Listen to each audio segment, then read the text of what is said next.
Welcome to Lead is to Learn, the podcast where we explore the theories and thoughts behind leadership, your career, and your personal growth. I'm your host, Chris Waters, and today we're doing something a little different. Welcome to the podcast. This is our second of our Lessons in Leadership episodes, and this one in particular is about self-awareness.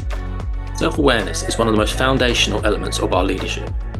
It governs the way that we show up, it governs the way that we react, and it also determines the way that those around us experience our leadership. Gaining an understanding of our self-awareness, why it is we show up in particular ways to particular events, is fundamental to developing and growing as a leader. Before we can lead others, we need to learn to lead ourselves. And before we lead ourselves, we need to learn and understand how we react and how we show up in certain situations. In essence, we need to learn who we are.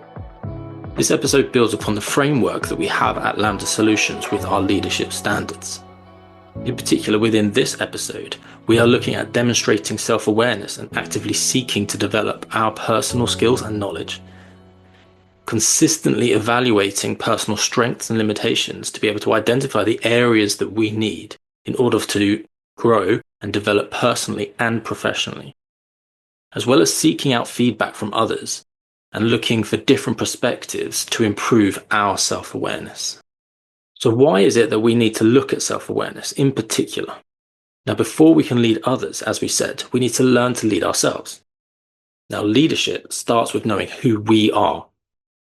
Once we know ourselves, we can lead ourselves. And when we lead ourselves, we can then lead others. This is taking us from self-leadership to external leadership. Now, let's say we're at work. Something has happened, someone has said something, and we feel an emotional response rising inside. Now, normally, left unchecked, what happens is this emotional response causes an emotional outburst, an emotional reaction. A trigger might happen and we respond. We react from an emotional standpoint. A little bit later on, upon self-reflection, what happens is we might find that we are slightly remorseful about the way we reacted. It doesn't show the best of ourselves. It's not the way we wanted to show up as a leader. So, where does self-awareness come in? Well, self-awareness is actually anticipating how we react within a certain situation. If we know our trigger points, we know what causes an emotional response to us. When we're at work, in particular, when something happens and we are self-aware, we can interrupt this cycle. So the emotional response happens. That's always going to happen. It's the way our brain is wired. It's the way we as humans respond. However, what we're able to do is we're able to interrupt with a rational response. Something happens and we can have that rational part of our brain that can come in and interrupt the emotional response. So we feel the emotion, but the rational response comes in and that stops us from reacting emotionally. With a rational response, we can actually end up with a positive outcome, something that we're proud of, rather than later on reflecting upon the moment and feeling remorseful about the way we showed up. We can actually be proud about the way we showed up and led in that situation. And these positive outcomes can actually end up building trust rather than losing trust in who we are as a leader. So how does it actually link to the way that our brains work? I actually make use of two models here to understand this. The first is the triune brain, and the second actually comes from the book The Chimp Paradox by Professor Steve Peters. So in our brain, we have three systems. They are the limbic system, the parietal lobe, and the frontal cortex. So the limbic system is linked to the chimp. The parietal lobe is linked to the computer, and the frontal cortex is linked to the human. So our three systems in our brain, we have the chimp, we have the computer, and we have the human. So what are each of these? Well, the chimp is the emotional response. Now, the chimp actually uses the computer to be able to understand the world around it. But the chimp is the emotional, immediate response to those stimuli in the world. And the human is the rational part of the brain that comes in a little bit later on, and it's there to quieten down the chimp. It's there to stop us responding in that animalistic way. So what we actually find is that the computer is the way that we are wired. It's our internal belief system within our brains. Now that's been formed through childhood and adolescence, and it's the way that we understand the world around us. But the chimp uses that programming, and the chimp is there to respond, to try and protect us. The chimp is our protector. It's the reason that we as a species are here and have evolved. However, we also have this slower responding system, which is the human, the rational part of the brain. Now, the rational part of the brain, the human part of the brain, it does quell down and quieten the chimp. It stops us responding in a particular way that may actually lose trust in the group around us. And it's there to actually gain an understanding of the world around us and why that thing has happened. But if we go back to the triune brain model, and we're looking at the limbic system, the chimp, we're looking at the frontal cortex, which is the human, and we're looking at the parietal lobe, which is the computer. The parietal lobe is there. It stores the information about the world around us from our past experiences. It's there as a central processing unit, if you think about it. That there is where we store the fundamental understanding of the world around us. The limbic system is where the emotional center of the brain is held. That is there to govern and to drive our emotional response and our behaviors. Whereas the frontal cortex is all about how we perform tasks.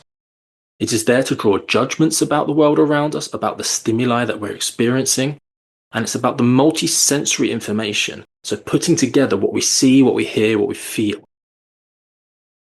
The main purpose of the frontal cortex is actually to rein in the way we behave, rein in our emotional response for social appropriateness. In essence, it is there as our self-regulation.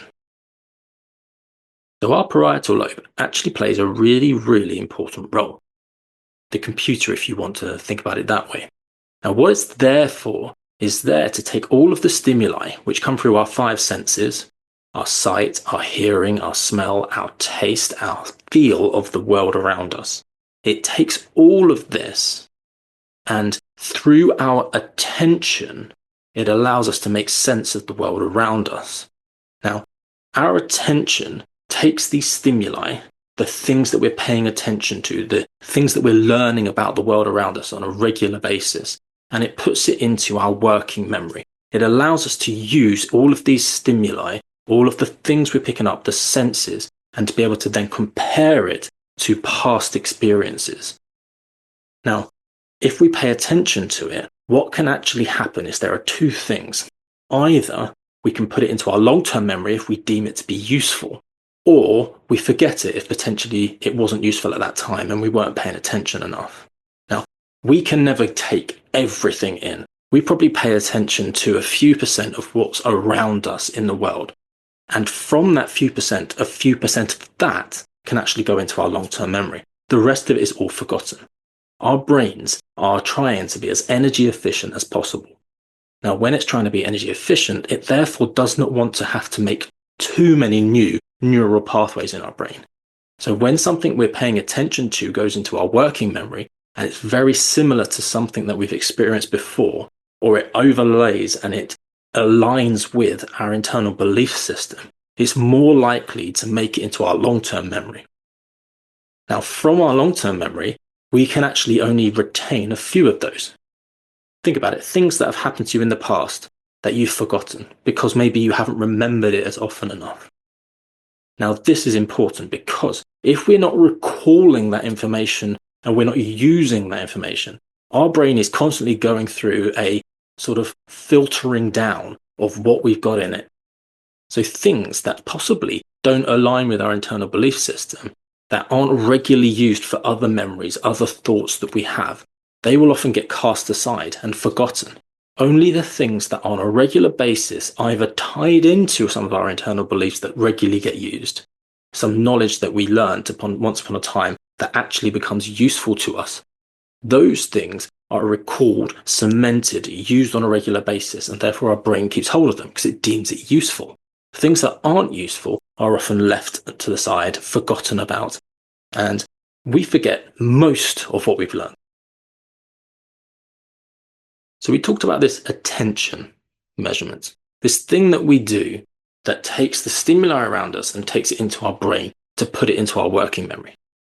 There are two different ways that we can interpret the world around us. And that is either through autobiographic reflection, which is all about taking the stimuli and the events that are happening around us right now, comparing them to events that happened previously, and thinking about how we previously responded, what outcome that had, what was beneficial to us, and trying to align it together with what we've previously had in order to store it as an energy efficient way of storing what we understand the world around us to be and our responses to it. On the other hand, we have prospective thinking. Prospective thinking is something that is quite special and quite unique to us. Prospective thinking is thinking about what's happening, anticipating what could happen as a response to maybe a particular action we might take or a particular decision we might make. And thinking about, is that going to be positive? Is it going to be negative? What could potentially happen? And ideally coming up with the best course of action based on the responses that we could potentially make at that moment, determined by the stimuli that we are reading and paying attention to in the world around us. Now, within all of this, there is another system that's taking place. There is something known as the present tension. Now, the present tension is actually taking our private self and our public self and weighing them up. Now, with every action and decision we have this present tension. The way we want to and think that we're going to respond to a certain situation, and the way that the others around us are going to perceive that we are actually responding to the situation. So this is all about our internal belief and emotional responses paired up and compared to our external behaviors. Now, we want to be portrayed in the world around us in a positive way. We want people around us to think positively about us. Very few people, if any, go into situations and make decisions which they actively are thinking is going to make them come off less than they were before in the public eye. Now, this present tension therefore feeds into something known as our self-agency, our personal belief about how it is we can actually behave in certain situations. So this is the ability, in essence, for us, our human part of our brain, to control our monkey part of our brain, our emotional response. If we let into all of our emotions, we would behave in a very different way than we usually do. Now, finally, playing alongside all of this is something known as our theory of mind. Now, the theory of mind is actually our unique ability as human beings to try and understand the emotional response and the thoughts of the people around us. So we might be looking at others and considering, how are they thinking? How are they perceiving things? How are they emotionally responding to events? And we're playing all of this in our mind whilst we are thinking how we're going to act, how we're going to respond, how we're going to behave, how our internal beliefs are playing into what's coming in from these external stimuli. So all of this is taking place, and this is self-awareness. So as we've seen, we've got our autobiographic reflection as well as our prospective thinking. Now, if you think about it, autobiographic reflection is reflecting, as it's in the name, back on past events that have happened to us and comparing them to the stimuli around us, the events that are happening around us. Prospective thinking is considering these and looking forwards into the future. Now, both of these actually have different response times in our brains. So the first thing that's going to happen is we are going to take the stimuli that will go into our brains. Our brains will then compare them to past events. Can we understand this based on past events? Then what will happen is it will then take us forward into future looking. We will start thinking, what possible outcomes could there be to response A, B, or C? Now, the final thing there is that comes in a little bit later on, slightly lagged behind these two, is our self-awareness, our awareness of what's happening around us and the decisions that we're going to be making. Without actively looking to develop our self-awareness, without trying to understand ourselves better, we're just going to keep doing the same thing again and again and again. Now, this is, as we've said, because our brain is innately lazy. It has to expend a lot of energy to maintain and develop neural pathways. Our brains are like a supercomputer that's in our heads, and it takes a lot of energy to keep that going. Now, we as human beings will naturally try to be as energy efficient as possible. So if there is a neural pathway that we haven't used for a long time, our brain's going to replenish that. It's going to take the nutrients away from that. It's going to try and use them elsewhere. It's very cost effective to try and flush out our brain from old neural pathways on a regular basis, particularly if we're trying to develop new ones. And this is key, because those neural pathways that are used in many different schema that our brain has to understand the world around us, the ones that are common threads through every single one of them, they are really hard to reprogram, to break down, and to develop new ones in place. This is why, when trying to develop as a leader, we need to actively look to question our internal belief system. Can we break them down if maybe they're not fit for purpose? Or are they actually fit for purpose? But because we questioned them, we know for sure that our internal beliefs are correct and aligned with what it is we're trying to do.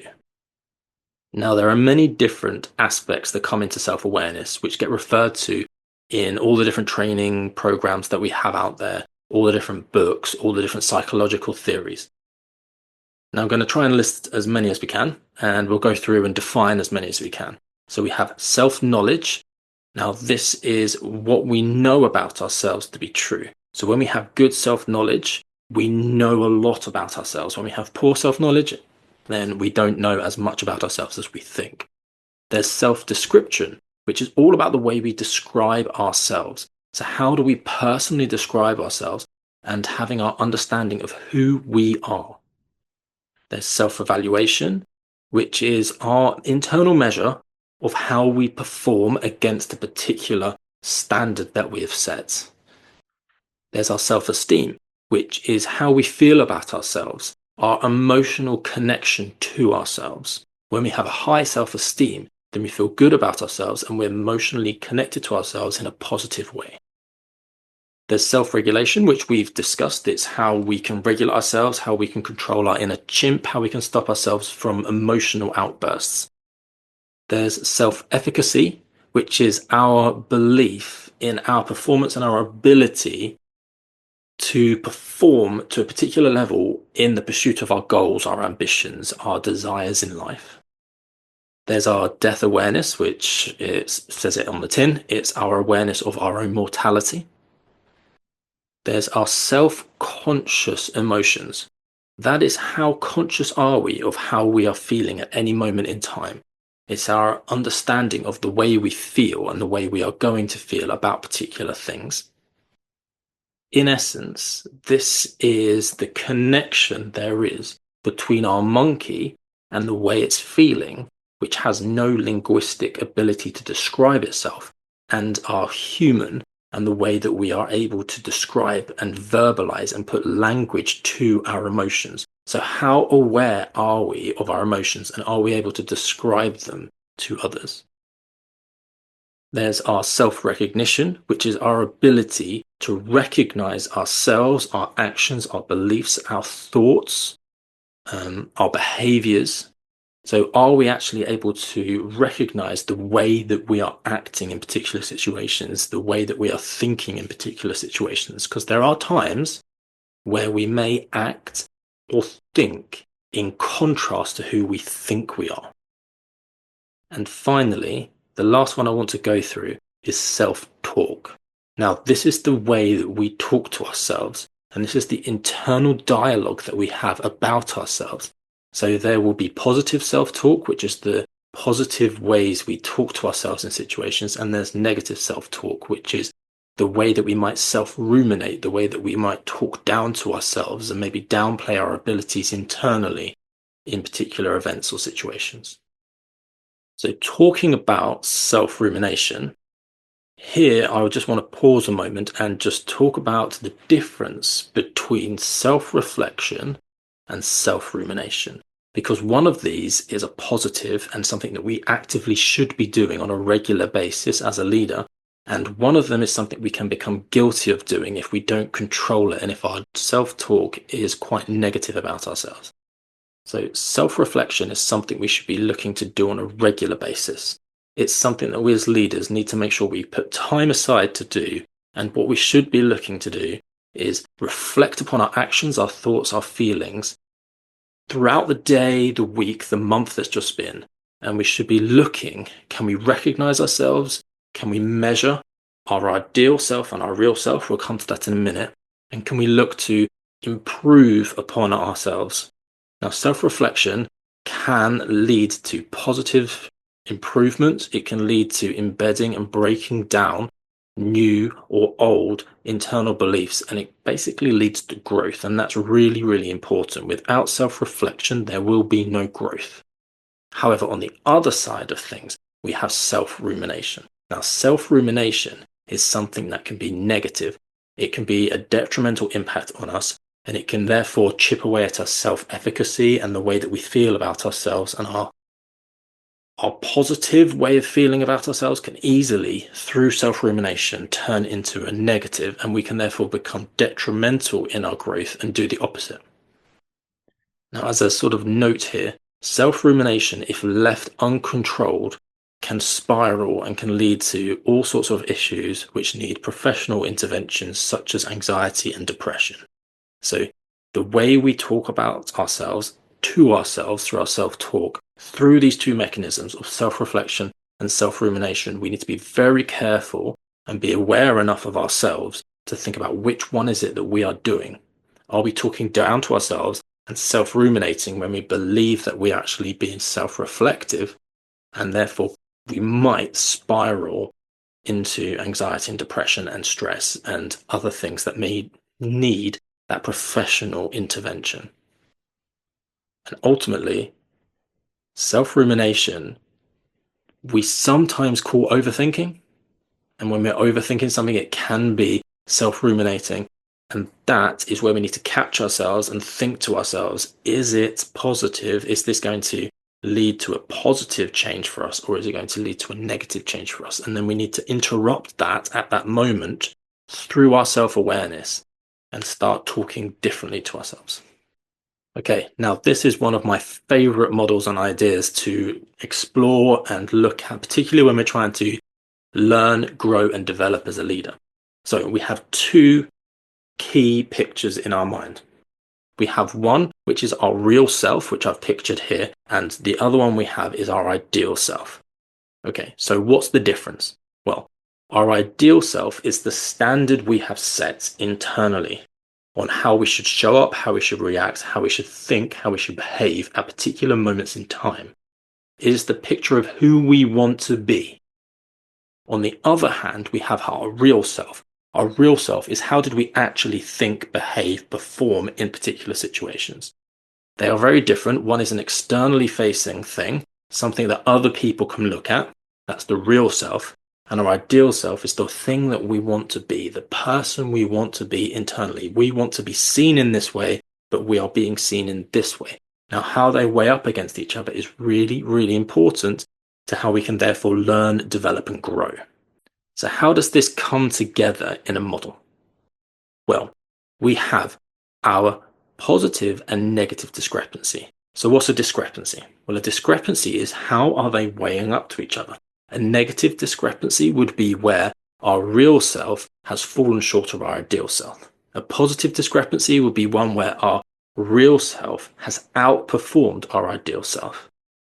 Now, what we can end up having is we can end up having large and small discrepancies. So this ends up becoming a grid. Now, within the grid, what we actually have is 4 different sections. We all love a quadrant when we're talking about leadership development ideas and theories. So let's explore this quadrant model. Our first one we're going to look at is going to be a positive discrepancy, which is small. Now, a small positive discrepancy where our real self slightly outperformed our ideal self. Well, what happens here, what we should be looking to do is we should be looking to raise our standard. If we have slightly outperformed our ideal self, we can either put it down to luck, chance, but ideally what we want to be doing at this point is going, well, okay, if I can perform slightly better than what I thought I could in an ideal situation, how about I raise the standard of how I should perform to at least match how I did this time, so that next time I can either try and meet it or exceed it again and start growing in that particular way. Well, what about if we have a small negative discrepancy? In other words, our ideal self is here and our real self has slightly underperformed what we ideally would have liked to have done. Now, this again is where we should look at that and go, well, what could I do differently next time to raise my real self up to match my ideal self? More often than not, this is going to be the case. More often than not, we set a standard and we'll fall short. How can we therefore learn from it, grow from it, and perform better next time? Now, small discrepancies are easy for our internal measures to deal with. We've either slightly overperformed or slightly underperformed our ideal self. The issue can come when there are large discrepancies. So let's explore these. If there is a large positive discrepancy, we set a standard and we massively blew it out of the water. We showed up in such a way that our real self has massively outperformed our ideal self. So rather than turning around and saying that that's a standard that I can keep making, I can keep achieving that, what we end up doing is we give ourselves an escape. We say it's down to luck. We say it's down to external circumstances. We outwardly credit the reason we were able to outperform our ideal self to something else that wasn't us. It's an escape so that we don't have to keep trying to reach that really high level of performance, which we think is way out of reach to do again. So we've given ourselves an escape, a reason for not meeting it again next time. On the other hand, if it's the other way round, if our ideal self is here and we massively underperform, what we end up doing is we bury our head in the sand. We look to avoid it. We don't even want to acknowledge that that happened. We just hope it goes away. We go to sleep, we wake up tomorrow, and what will end up happening is it will end up being forgotten, and we can therefore just wipe the slate clean and start again. So these large discrepancies, we look to credit elsewhere. We look to avoid it. We don't want to own either of them. Now, what we need to do is we need to learn to break these large discrepancies down. Yes, there may be some form of accommodating factors that allowed us to outperform our ideal self. Yes, there may be some extenuating circumstances that meant we massively underperformed. But if we don't take time to reflect on them, to look at what we can do differently to either achieve somewhere close to outperforming or to improve on this massive underperformance, what can happen is we can end up massively underperforming, not growing, not reaching our potential that we've shown we're able to do, or just wallowing in this self-pity from underperforming. And other people externally can therefore make judgments on us based on our performance that's either they're not very good at what they're doing, or on the other hand, they are capable of achieving this on a regular basis. Now, if we set a standard that we're never able to reach again, or a standard that we could fall down to again, what ends up happening is we, as individuals, stagnate because we haven't looked to grow from it. We haven't looked to how can we improve upon this low performance, or how can we reach this massively high performance. We've completely externalized it and we've stagnated. Whereas we want to turn it from these large, massive outperformance or underperformance, and we want to treat them in the same way as these small discrepancies are treated. Can we grow and can we learn from it? Can we break it down? Can we spend some time in reflection? And can we start looking to improve upon ourselves so that we raise our standard again and again and again and again, and therefore look at this journey of growth and development in terms of a pathway that we can keep doing repeatedly, regardless of whether it's a small discrepancy or a large discrepancy. And it's only through self-awareness that we're capable of doing this. Naturally, we would end up either escaping or avoiding these situations. It's important here that we embrace self-improvement, that we look to set ourselves a new standard, and we look to raise our aspirations rather than lowering our aspirations. One of the key tools in our toolkit that we can use is that of feedback. Now, as a leader, we should be looking to seek feedback on a regular basis from those above, from our peers, and from those in our teams that we work with on a day-to-day basis. However, we need to be aware through all of our self-awareness mechanisms that we internally will always tip that balance towards negative feedback as opposed to positive feedback. These are things that people are feeding back to us in order for us to learn, grow, and develop from. However, we're not massive fans of this. We would much rather our positive feedback than our negative feedback. And we also need to be aware at this moment in time as well that the balance between these two is massively skewed. We as leaders will always, just like all the members of our team and everyone else in the world around us, we will always weigh in on the negative side of things, carrying more weight than the positive. Think about it. In a day, someone can give you 100 pieces of positive feedback, that positive affirmation that yes, you're doing a great job, yes, you're doing really well.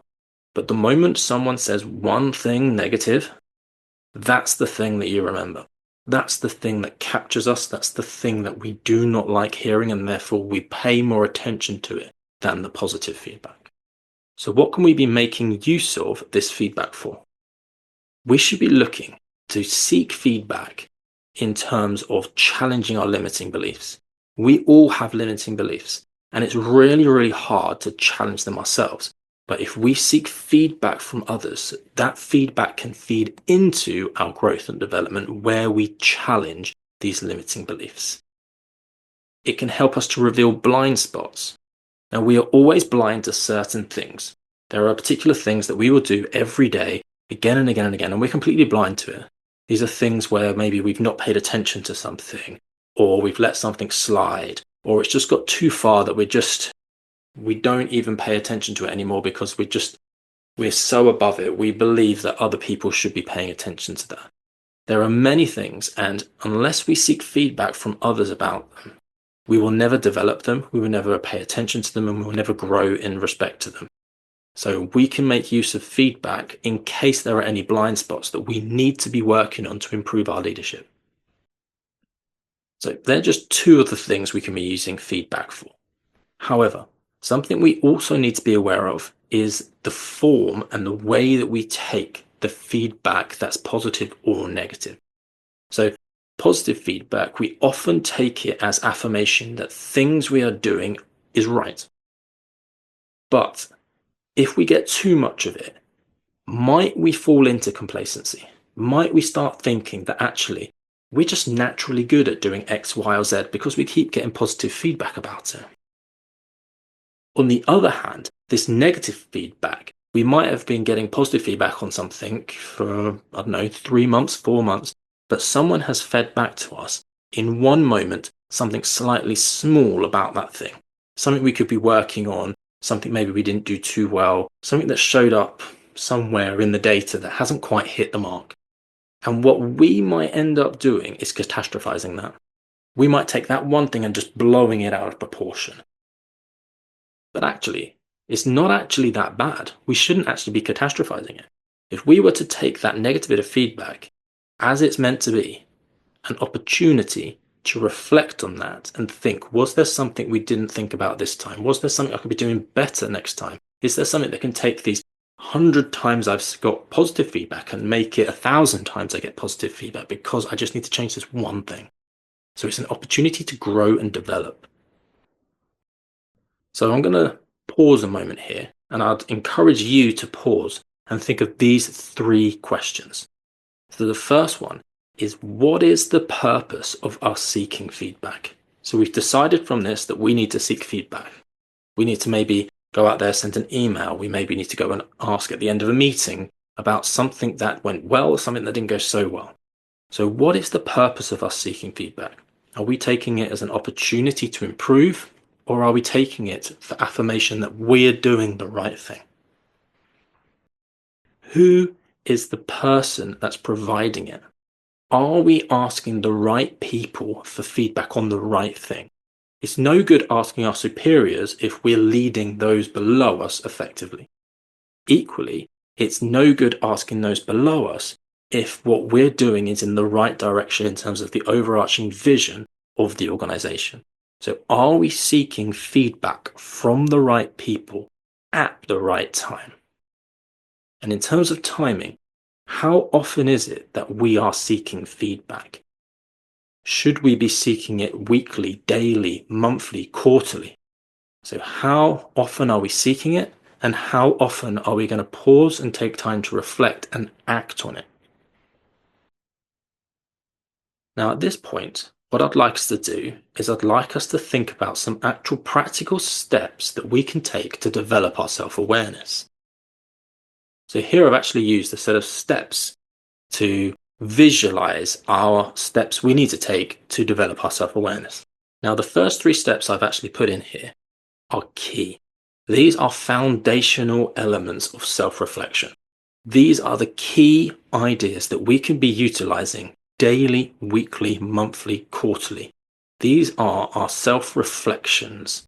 So either thought exercises where we start thinking about situations and how might we behave in particular ways within certain situations.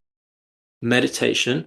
Now, a lot of people think this meditation is hippie, but this doesn't have to just be sitting there meditating the classic way. This sort of meditation could literally be giving ourselves a minute or 2 just to pause and think about something, focusing on our breaths, focusing on an event, focusing on a feeling that we had at a particular moment, and just getting ourselves used to feeling a particular way, getting ourselves used to feeling calm, slow, noticing the world around us. And finally, this is the one that I personally have found most useful. That is journaling. So taking the time at the end of every day or week and sitting and writing down thoughts, events, things that happened. And at that moment in time, actually taking the time to question myself and write the answers to those questions down. So here's some of the questions that I actually use myself. I sit and I think and I reflect on, what is it we're doing that's working? What is it we're doing that's not working? What is it we're doing that we could be doing less of? What is it we're not doing that we could be doing more of? What obstacles are there in the way that I can be therefore removing for my team? And what opportunities are there that I could be opening up for my team? Now, when I'm thinking about the last 2, I'm thinking about the things that potentially are in place that I have power over. So the next steps are all about seeking feedback from others. So this is being selective with who it is that I am seeking feedback from. Being consistent with seeking feedback. The act of seeking feedback should be a daily or weekly thing, and being intentional about it. By being intentional, I'm not just going, do you have any feedback for me? I'm actually looking, is there anything I could be doing that could be improving the situation? Is there anything that I need to be doing to lead you better? These questions that I'm looking for guidance from, and I'm making sure I'm choosing the right people. I'm being consistent with asking, so it's not just a sudden, oh wait, you're asking for feedback. This is something where people expect me to be asking feedback from them, and I'm intentional about what it is that I'm asking feedback about. So it might be, how did you experience that meeting we just had? Was there anything I could be doing next time to improve your experience of the meeting? Then, ultimately, the next step, after we reflect on ourselves, we get feedback from others, we should be looking to build upon that by evaluating that feedback. Are there any common threads? Is it maybe just a disgruntled employee that actually they've decided to give you some negative feedback? Everyone else is saying positive things. Is there anything I'm actually doing with that employee, or is it just possibly an emotional response that they have? So I'm evaluating the whole picture, and I'm trying to find particular threads that I can use to grow and develop from. And then from this feedback, from my reflection, I'm setting realistic and challenging actions that I can be doing. Because then when we want to grow and learn, we need to make sure that we set ourselves challenges, but they are realistic and within our capabilities. So for example, if I've reflected on and I've said, okay, my team are feeling really demotivated recently, I then seek feedback and they're saying, yeah, we're really demotivated. We're finding that actually the work we're doing is not stimulating. I can't suddenly turn around and create new work for them.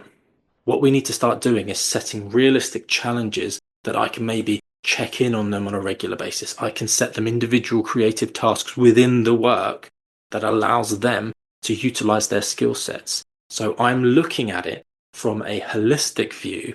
What is it that I could be doing to improve the working conditions of those in my team? So a final point on this feedback, because feedback ultimately is the beginning, the middle, and the end of all learning and growth as a leader. So feedback should be the thing that initiates it, the thing that tells me that actually I'm doing the right thing along the path, and the thing that tells me, did it work what I actually acted from the feedback? So there are questions that we need to be asking ourselves as a leader to determine whether or not the feedback I'm getting is effective.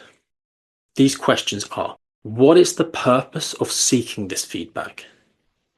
What are we trying to achieve through the feedback? What type of feedback are we actually looking for? Who is best placed to provide this feedback? How can we ensure that they provide honest feedback? So on this one, it might be, am I asking for an anonymous survey? Am I sending an email and giving them time to be able to give me the feedback? Or am I just at the coffee machine? Am I asking them at that moment in time? So what is it that I need to be doing to facilitate them giving an open and honest response? How many people should I be looking to receive feedback from? Because I could ask the entire organization feedback. That may not be useful. It might just be that I want to get feedback from these 3 people over here because it's particular to them. So how many people am I actively getting feedback from? How regularly should I be looking for this feedback? Do I ask for it on a quarterly basis from the same people so they know the feedback's coming, the feedback loop is there, and they're seeing that I'm acting on their feedback. So therefore I'm actually providing them with the opportunity to give us honest feedback so that I can action it, and therefore they see the improvements from it. For how long should I be looking for this feedback? Is it an ongoing thing, or is it just, I'm going to be working over the next 6 months on this? I'm going to be asking you every 2 weeks for feedback. I'd like to get some honest feedback so we can action it. And at the end of the 6 months, we'll pause, we'll have a look to see whether or not it's been effective. What are we intending to do with it? There's no point seeking feedback for the act of giving them a voice to then give us feedback if we're not actively going to look to action from it. There should always be action from the feedback. Otherwise, it's a tick box exercise, and we all hate those. And finally, how open is it? Honestly, how open is it that we are to maybe changing myself and what I'm doing as a result of the feedback? So how open to change am I related to the feedback that I'm receiving? So when you're sending out for feedback, we should be aware that we may get feedback that is not what we are hoping for. How are we willing to change ourselves as a result of that feedback? So as we draw to a close this episode of Lessons in Leadership, I would like to take a moment to think about what our next steps may be. What I would encourage all listeners to do: reflect on your real self versus your ideal self. So how are we showing up compared to the standard we've set today, this week, this month, or this year? How have we shown up? Identify one area for growth to make this week. So having reflected, is there an area for growth that I can make? Something small that I can therefore implement this week. And then, having decided upon this, seek feedback from trusted members, a trusted source. So that may be members of your team, that may be those around you, that may be those superior to you. Someone that you trust to give you honest feedback on this action that you're taking. And then how does that affect your growth and development in the long term? Making this small change, could you ask them for feedback on how that's going to impact you moving forwards. So it may be leading your team better, or it may be learning and developing for a new role in the future. So self-awareness is key and fundamental to self-leadership. And only when we learn to lead ourselves better can we lead those in our teams better. And if we're not intentionally looking to grow and develop our self-awareness, we aren't intentionally looking to grow and develop as a leader of ourselves. And if we're not doing that, we are definitely not looking to lead others better. And this starts with understanding the way we think, the way we act, and the way we interact with others, so that we can therefore lead them better. Because the way we think and we feel changes the way we act and behave. And the way we act and behave changes the way those in our teams respond to our leadership, and therefore ultimately the way that we're able to lead them. And as we draw to a close this episode, I'd like to take a moment to share with you my new book, which is Self-Leadership. It is the first in the series of 3 books I'm going to be doing titled Lessons in Leadership. This one's Self-Leadership. And I just spent a year writing this, putting together all of my thoughts and understandings on how it is we can effectively lead ourselves in order to lead others. Now, in the book, it's separated into chapters which lie within the leadership standards that I have put on the website, www.thelambda.co.uk.